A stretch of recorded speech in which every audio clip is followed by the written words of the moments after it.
There is a quiet tragedy unfolding inside millions of people who believe they are doing everything right. They wake up early, they set goals, they push, they grind, they force outcomes into existence through sheer willpower. And yet, somewhere beneath the surface of their disciplined lives, they feel something they cannot name. Not depression exactly, not burnout. Something stranger. A sense that despite controlling everything, they are somehow drifting further from themselves. What if the very act of forcing life to obey your plan is the thing keeping you from the life you were actually meant to live? Part 1. Psychological setup. The paradox of control. There is a belief that runs so deep in our culture that most people never stop to question it. It lives inside every productivity system, every 5-year plan, every piece of advice that tells you to grab life by the throat and make it submit to your vision. The belief is simple. Control equals safety. Planning equals wisdom. The more tightly you grip the steering wheel, the less likely you are to crash. But here is what decades of psychological observation reveals. The opposite is often true. The more desperately a person tries to control every variable, the more anxious they become, the more rigid their plan, the more shattered they feel when life inevitably deviates from it. And the strangest part? Many people who achieve everything they set out to control still find themselves asking the same quiet question. Why doesn't this feel the way I thought it would? Think about the last time something in your life fell apart unexpectedly. A relationship you were certain would last. A career path you had mapped out since college. An opportunity you were convinced was meant for you. In that moment of collapse, what was your first instinct? For most people, it was to grip tighter, to strategize harder, to find a way to force the pieces back into the shape they had already decided was correct. But what if that collapse was not a failure? What if it was a correction? Carl Jung spent much of his life studying something he believed most people never truly understand. Beneath the conscious mind, beneath the ego that makes plans and sets goals and desperately wants certainty, there exists another intelligence. A deeper organizing principle that he called the self. And Jung believed that when the ego tries to force life in a direction the self knows is wrong, life has a way of creating detours, closed doors, collapsed plans, not as punishment, but as redirection. The question that sits at the center of this exploration is one that might make you uncomfortable. What if the path you are trying so hard to force is not actually your path at all? And what if the closed door you keep staring at with frustration is not an obstacle but a message? To understand this, we first have to look at a structure Jung called the persona. The persona is the mask we wear in public.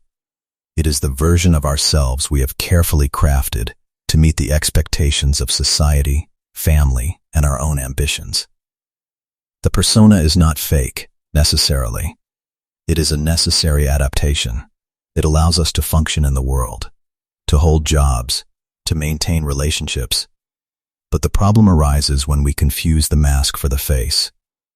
When we think, this title, this salary, this image I project, this is who I am. When you live exclusively through the persona, life becomes a performance, and the energy required to maintain a performance 24 hours a day is immense. You are not just working, you are acting as a worker. You are not just in a relationship, you are acting as a partner. The gap between the performance and the deeper truth of who you are creates a specific kind of psychological friction. Jung called this friction neurosis, not as a clinical label of sickness, but as a state of being divided against oneself. This division is why forcing feels so heavy. The ego, operating through the persona, believes it knows the way. It has the 5-year spreadsheet. It has the milestones. But the self, the totality of the psyche, is operating from a much larger database. It contains the memories you've forgotten, the instincts you've suppressed, and the potential you've never tapped. When the ego forces a direction that contradicts this larger data set, the self doesn't scream. It doesn't argue. It simply withdraws energy. That withdrawal is what we experience as burnout, apathy, or the strange sensation of being a spectator in our own lives. It is the soul's way of going on strike until the ego agrees to negotiate new terms. Part 2. The hidden pattern. Why we force what was never meant to be forced. Let me tell you about someone I will call Michael. Michael was the kind of person everyone described as having it together. By 32, he had checked every box that was supposed to equal a successful life. Prestigious degree, high-paying position, relationship that looked perfect from the outside. He had done everything according to the plan he had written for himself at 19, sitting in his childhood bedroom with a notebook and a fierce determination to never end up like his father, who had drifted from job to job without ever finding his footing. And yet, Michael would wake up at 3 in the morning with his heart racing for no reason he could identify. He would sit in meetings at his impressive job and feel a strange sensation he could only describe as watching himself from across the room. Like an actor playing a role he had auditioned for so long ago, he had forgotten there was ever another option. When friends asked how he was doing, he would say busy but good, because that was the correct answer. The expected answer. The answer that matched the persona. What Michael could not see from inside his own life was that he had built an entire identity around a promise he made to a frightened 19-year-old. And that 19-year-old, however well-intentioned, did not know who Michael would become, could not have known what would actually bring him alive. That teenager was just trying to survive the terror of uncertainty by building a fortress of predictable outcomes. This is what Jung meant when he said that until you make the unconscious conscious, it will direct your life, and you will call it fate. The human ego is not evil. It is not stupid. It is a necessary structure that allows us to function in the world, to have a sense of identity, to make decisions. But the ego has one fundamental limitation. It can only work with what it already knows. It builds plans based on past experiences, inherited beliefs, cultural expectations, and fears it has collected along the way. The ego is like a cartographer who can only draw maps of territory it has already visited. But life is not territory the ego has already visited. Life is constantly unfolding into new landscapes the conscious mind cannot predict. And here is where the hidden pattern begins to reveal itself. When people feel stuck, exhausted, or strangely empty despite doing everything right, they almost always share one thing in common. They are living according to a map drawn by a version of themselves that no longer exists. The plan they are forcing was created by someone who had less experience, less self-knowledge, and often more fear. But because that plan became identity, because they told everyone this is who I am and this is what I will do, they keep forcing it, long after the soul has quietly left the building. There is a specific psychological dynamic at play here that traps so many high-achieving individuals. It is called the sunk cost fallacy applied to identity. In economics, the sunk cost fallacy is when you continue investing in a failing venture because you've already put so much into it. In psychology, we do this with our life choices. We think, I've spent 10 years building this career. If I change now, those 10 years were a waste. Or, everyone knows me as this strong, stable person. If I show vulnerability or change direction, I will lose their respect. But this is a trap of the ego. The ego equates consistency with safety. It believes that changing your mind is a sign of weakness rather than a sign of growth. It fails to realize that the most authentic, powerful people are often those who have had the courage to say, I was wrong about what I wanted, or I have outgrown the person I used to be. What makes this pattern so difficult to recognize is that from the outside, it looks like discipline. It looks like commitment. It looks like the very things we are taught to admire. But on the inside, it feels like swimming against a current that never stops. It feels like every victory requiring more and more effort just to maintain. It feels like something is wrong, but you cannot point to what, because technically, everything is right. Let's pause here and ask a question that might cut through the noise. If you stripped away the expectations of your parents, the validation of your peers, and the fear of looking like a failure, what would you stop forcing tomorrow? Part 3. Deeper Psychology. The Shadow of the Over-Controlled Life. To understand why we force things that were never meant to be forced, we have to look somewhere most people avoid looking. At the parts of ourselves we have rejected. Jung introduced the concept of the shadow. The aspects of our personality that we have pushed into the unconscious because they do not fit the image we want to present to the world. The shadow contains everything we have been told is unacceptable. Weakness, uncertainty, spontaneity, surrender, the parts of being human that cannot be planned or controlled. For someone like Michael, who built his identity around being the opposite of his directionless father, his shadow contained something very specific. It contained the part of him that might actually want to drift, to explore, to not know what comes next, to follow curiosity instead of obligation. But because he had defined that as failure, as the thing he was running from, he could not hear the quiet voice suggesting that maybe drifting was not failure. Maybe it was the thing that would save him. Here is a truth that most personal development advice will never tell you. Sometimes the thing you are most afraid of becoming is exactly what you need to integrate, not to become it completely, but to let it have a seat at the table. Because the energy you spend keeping that part of yourself suppressed is the same energy that could be used for something alive and real. This is one of the most misunderstood aspects of Jungian psychology. People hear shadow, and they think of dark, evil impulses. But the shadow is not just the villain in the basement. It is also the unexpressed artist, the gentle soul, the wild adventurer, the quiet mystic. For someone who has forced themselves to be relentlessly practical and controlled, the shadow contains everything that is spontaneous, creative, and unpredictable. And because those qualities threaten the ego's plan, they are banished. Imagine holding a beach ball underwater. From above the surface, everything looks calm, controlled. Nothing disruptive is visible. But underneath, your arms are burning. Your entire body is engaged in the effort of keeping that ball submerged. You cannot swim. You cannot move freely. You cannot do anything else, because all your resources are dedicated to suppression.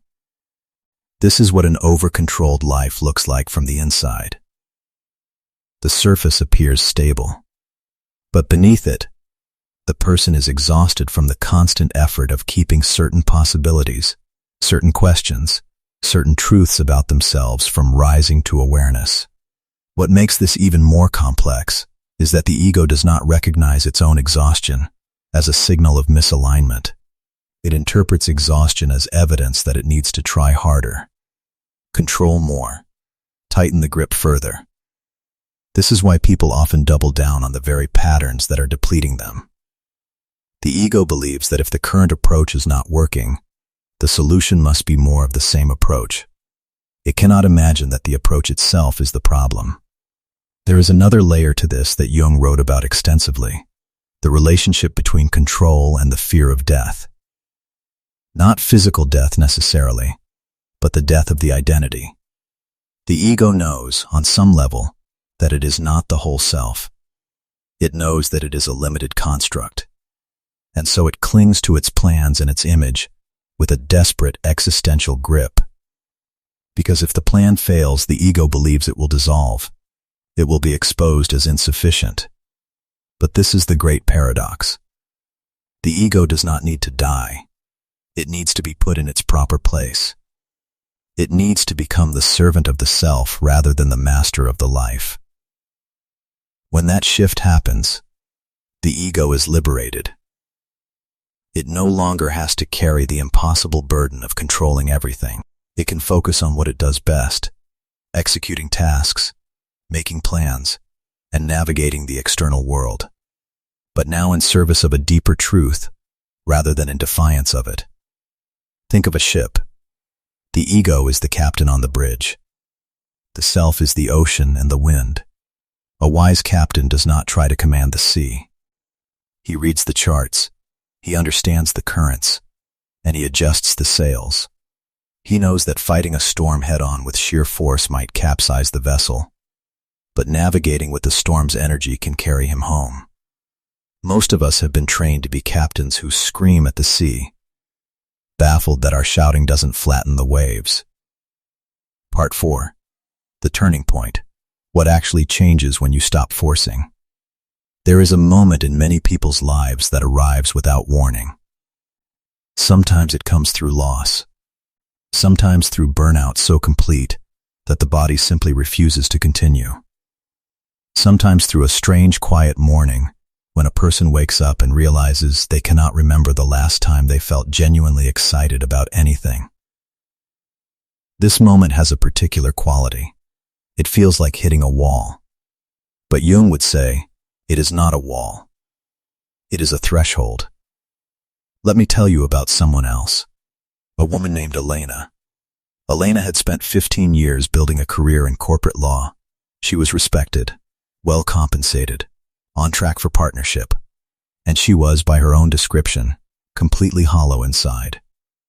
She had chosen law because her immigrant parents had sacrificed everything for her to have stability. She could not bear the thought of disappointing them by choosing something uncertain. So she became a lawyer. And she was good at it. And it was slowly erasing her. What changed for Elena was not a dramatic epiphany. It was something much smaller. She started painting again, not with any intention of becoming an artist, not as a career pivot. Just on Sunday mornings, before the world woke up, she would sit at her kitchen table with cheap watercolors and let herself make things that had no purpose, no outcome, no metric for success. At first, her ego fought this. It called it a waste of time. It reminded her of all the more productive things she could be doing. But something in her kept returning to that table. And over months, something began to shift. Not in her external circumstances. She still went to the same job, still worked the same hours. But inside, a small door had opened, a door that led to a part of herself she had not visited since she was a child, who made art because making art felt good, not because it served any strategic purpose. This is what Jung meant by listening to the self. The self does not usually communicate through dramatic revelations. It communicates through small, persistent pulls, through the activities that make you lose track of time, through the subjects you cannot stop thinking about even when they seem impractical, through the quiet sense that there is more of you than you have been allowing yourself to express. There is a technical term in psychology for what Elena experienced: self-concordant activity. Research shows that when people engage in activities that align with their core values and intrinsic interests, even if those activities are not their main source of income, their overall well-being and even their performance in other areas of life improve. This is not woo-woo thinking. This is neuroscience. When you do something that resonates with your deeper self, the brain releases a different cocktail of neurochemicals. You are not running on cortisol and adrenaline, the stress hormones of forcing.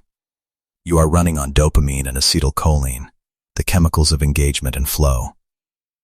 The turning point that changes everything is not when you blow up your life and start over. It is when you stop treating those small pulls as distractions and start treating them as guidance. When you stop forcing life to follow the ego's map and start allowing the self to reveal a different kind of path. One that unfolds through genuine interest rather than rigid obligation. This is not passivity. It is a different kind of activity. It is the difference between trying to push a river and learning to read its currents. The river will flow whether you fight it or not. The question is whether you will exhaust yourself swimming against it, or learn to move with it toward destinations your map could never have shown you. But let's be honest about something that often gets glossed over in these discussions. Letting go is terrifying. Why? Because it means stepping into the unknown without the crutch of a pre-approved script. The ego hates this. It will scream that you are being irresponsible. It will flood you with images of poverty, loneliness, and failure. This is why many people have a brief moment of clarity. They see the door opening, and then they slam it shut and go back to forcing. They tell themselves, maybe when I have more money saved, or maybe after I get this next promotion. This is the negotiation phase. It is a delay tactic. The self doesn't operate on the ego's timetable. The self is patient in the way that geological time is patient. It will wait decades, but the cost of that waiting is paid in the currency of vitality. Every year spent forcing is a year spent not fully alive. There is a beautiful metaphor in the work of Jung about the acorn and the oak. Inside the acorn is a pattern, a blueprint, that dictates it will become an oak tree. Not a pine, not a rose bush, an oak. You cannot force an acorn to become a pine tree by tying pine needles to it and yelling at it to grow faster. It will only ever be an oak, and if you try to force it to be something else, you just end up with a very stressed, misshapen acorn. Human beings are the same. We have a blueprint of potential. The goal of life, according to Jung, is not to become something we are not. It is to become everything we already are in potential. He called this process individuation. And here is the crucial insight about individuation that relates to forcing. You cannot individuate by following someone else's map. You cannot individuate by achieving what your parents wanted you to achieve. You cannot individuate by being a carbon copy of a successful influencer. You individuate by peeling away the layers of the persona and integrating the shadow until the true shape of the self emerges. This process is inherently unpredictable. It is messy, and it cannot be forced. It can only be allowed. Part 5. The language of the deeper self. Intuition, synchronicity, and meaning. If the self is guiding us, how does it actually communicate? This is the question that separates those who remain stuck in forcing from those who learn to move differently. Jung observed that the deeper psyche does not speak in bullet points. It does not send calendar invites. It does not produce strategic plans. It speaks in a language much older and stranger. The language of intuition, symbol, coincidence, and felt meaning. Think about the last time you just knew something. Not through logic, not through analysis, just a quiet certainty that arrived fully formed, as if it had been waiting for you to get quiet enough to hear it. That is not magical thinking. That is the self communicating through channels the ego's constant chatter usually drowns out. Intuition is often dismissed as unreliable because it cannot be explained. But what if the inability to explain it is not a weakness but a feature? What if intuition is simply information arriving through pathways that the rational mind cannot trace? Because those pathways operate beneath conscious awareness. The subconscious mind processes roughly 11 million bits of information per second. The conscious mind processes about 40. Which one do you think has a better grasp on the totality of your situation? Then there is synchronicity, Jung's term for meaningful coincidences that have no causal explanation, but carry profound significance for the person experiencing them. You think about an old friend you have not spoken to in years, and they call that same day. You are wrestling with a difficult decision, and a stranger says something in passing that feels like a direct answer. You are considering a new direction, and suddenly you keep encountering people and opportunities related to that exact path. The rational mind dismisses these as random, but the person experiencing them feels something different. They feel seen, They feel that something is responding to their inner movement, not in a supernatural sense, but in a way that suggests inner and outer reality are more connected than we typically acknowledge. Jung worked closely with physicist Wolfgang Pauli to explore this idea. They proposed that there might be a deeper unifying principle in the universe, where psyche and matter are two expressions of the same underlying reality. While this remains a theory, the experience of synchronicity is universal. It happens to almost everyone, and it happens more frequently when people are in a state of openness rather than a state of forcing. Here is what makes this practical rather than mystical. When you begin paying attention to these signals, when you treat them as potentially meaningful rather than automatically dismissing them, something shifts in your perception. You start to notice that life is not just random chaos. There are patterns. There are moments when the right thing appears at the right time, in ways that pure chance struggles to explain. There is a story about a man named David who was at a crossroads.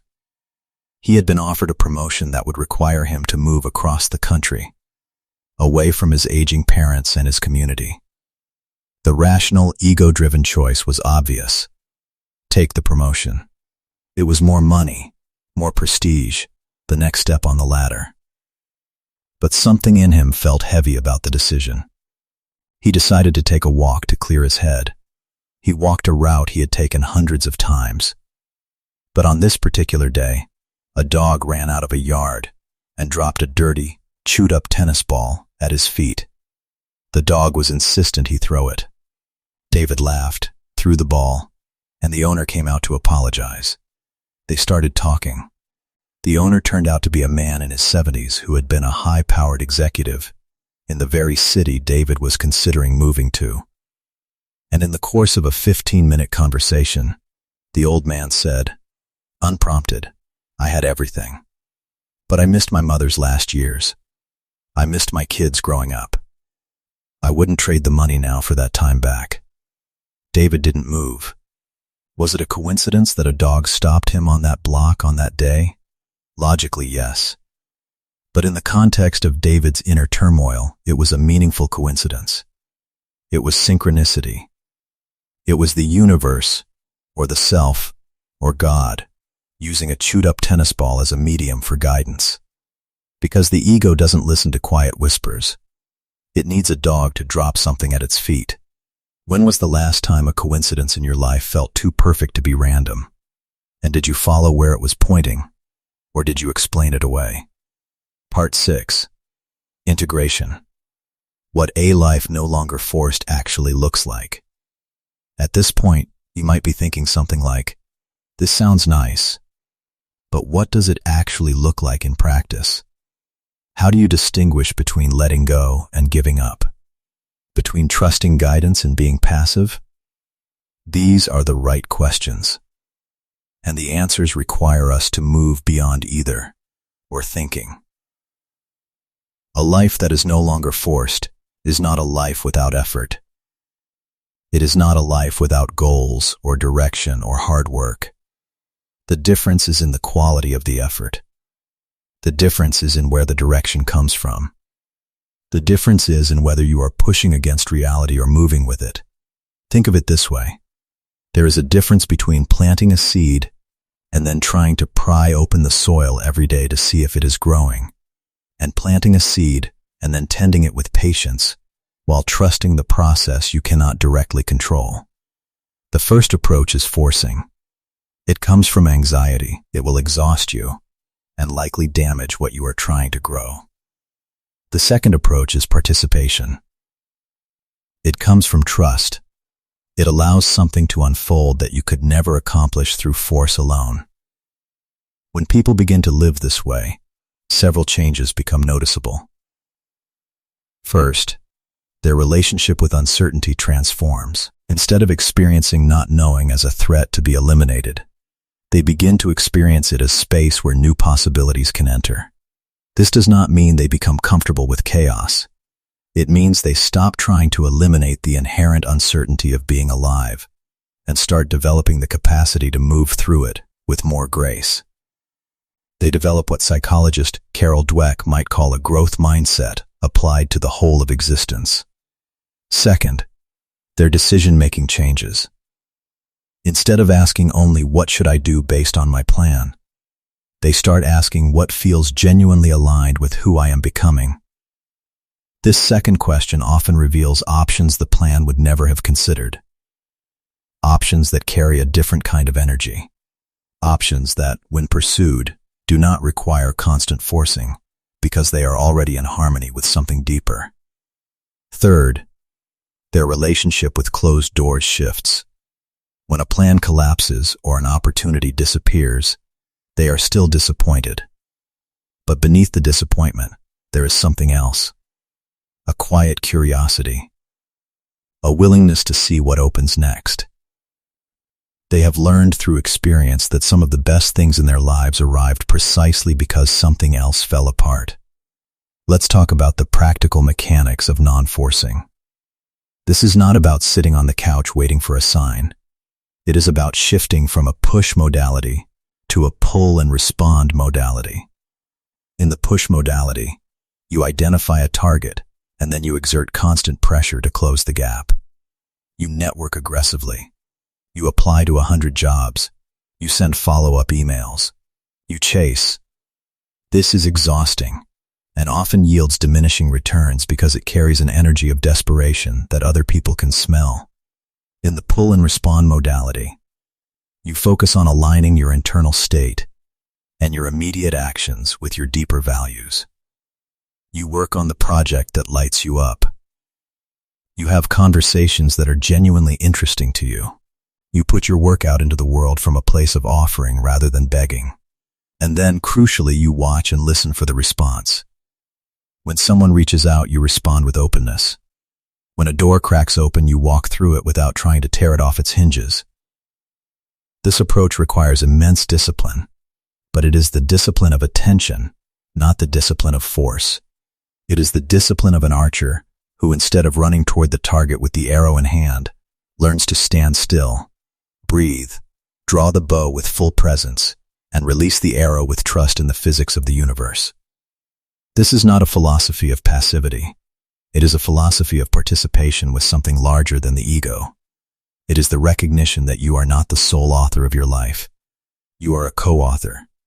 You bring your effort, your attention, your willingness to show up. But you are also responding to something that is writing its own part of the story.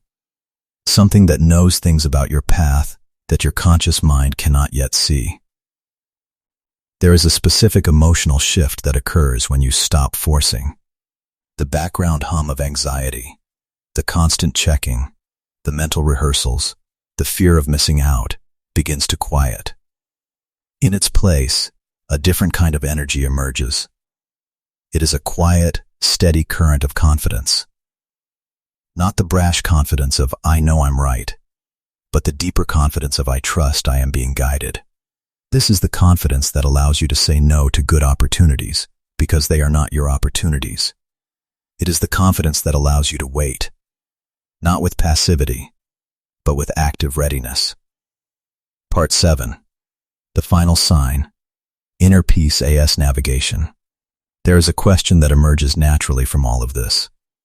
How do you know if you are actually aligned with your deeper path or just fooling yourself? What is the evidence that you have stopped forcing and started participating? Jung offered an answer that is both simple and profound. The clearest sign is not external achievement. It is not validation from others. It is not even the absence of difficulty. The clearest sign is a particular quality of inner peace. This is not the peace of having everything figured out. It is not the peace of a life without problems. It is something more specific. It is the peace that comes from knowing, at a level deeper than logic, that you are moving in the right direction, even when the path is hard, even when the outcome is uncertain. There is a difference between the stress of a meaningful challenge and the stress of forcing something that was never meant to be. Think of it like this. When you are pushing a door that opens inward, every effort exhausts you and gets you nowhere. When you pull a door that is designed to open toward you, it moves with surprisingly little resistance. The door is the same door. The effort is the same effort. The difference is whether you are moving with its design or against it. Many people spend years pushing doors that were meant to be pulled. They exhaust themselves. They blame their own lack of effort. They try harder, and the door never moves. Then one day, exhausted beyond what they can sustain, they stop pushing. They step back. And in that space of not forcing, they finally see what they could not see before. The door opens a different way, or there is another door altogether that they never noticed because they were so fixated on the one that would not budge. This is the deeper meaning of letting go. It is not about stopping. It is about stopping the specific kind of effort that is misaligned with reality. It is about creating enough stillness to perceive what is actually true, rather than what the ego insists should be true. There is a specific physiological marker of this shift. When you are forcing, the body is in a state of sympathetic nervous system arousal, fight or flight, cortisol, jaw clenched, shoulders tight. When you are aligned, the body shifts toward parasympathetic dominance. You can still be working hard. You can be running a marathon or giving a presentation. But the internal environment is different. The breath is deeper. The heart rate, even if elevated, has a coherent rhythm. There is a sense of being in the effort, rather than fighting the effort. This is why so many spiritual traditions and psychological frameworks point to the body as a truth teller. The mind can lie, the ego can spin stories, but the body knows. If you feel chronically tight, exhausted, and hollow, that is not a sign you need to try harder. That is a sign you are on the wrong path, or, more accurately, that you are on the right path but walking it in the wrong way, backwards, with your eyes closed, fists swinging at the air. Closing reflection. There is a quiet truth that waits beneath all our plans and efforts and desperate attempts to control the uncontrollable. The truth is that you are not alone in the unfolding of your life. There is an intelligence operating beneath your conscious awareness that knows things about your path that you cannot yet see. Some people call this intelligence God. Some call it the self. Some simply experience it as a quiet knowing that appears when they stop forcing long enough to listen. The invitation is not to abandon effort or responsibility. It is to shift from forcing to participating, from gripping to receiving, from the exhausting work of trying to control every outcome to the deeper work of learning to recognize and follow the path that is actually yours. Sometimes the wisest thing is not to push harder. Sometimes it is to trust that what is meant for you will not require you to force it into existence.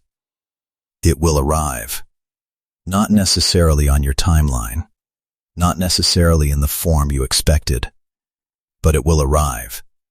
And when it does, you will recognize it by how much less forcing it requires. Imagine a life where you wake up and the first thought is not a checklist of battles to fight, but a quiet curiosity about what wants to unfold. Imagine a life where closed doors do not send you into a spiral of self-doubt, but into a state of open anticipation for what comes next. This is not a fantasy for the lucky few. This is the natural state of a psyche that has stopped waging war on reality. Don't force anything. Let something greater than your plans guide you. Because the life you are meant to live is not something you create through sheer will. It is something you discover through trust. And sometimes, the only thing standing between you and that life is your refusal to let go of the one you planned.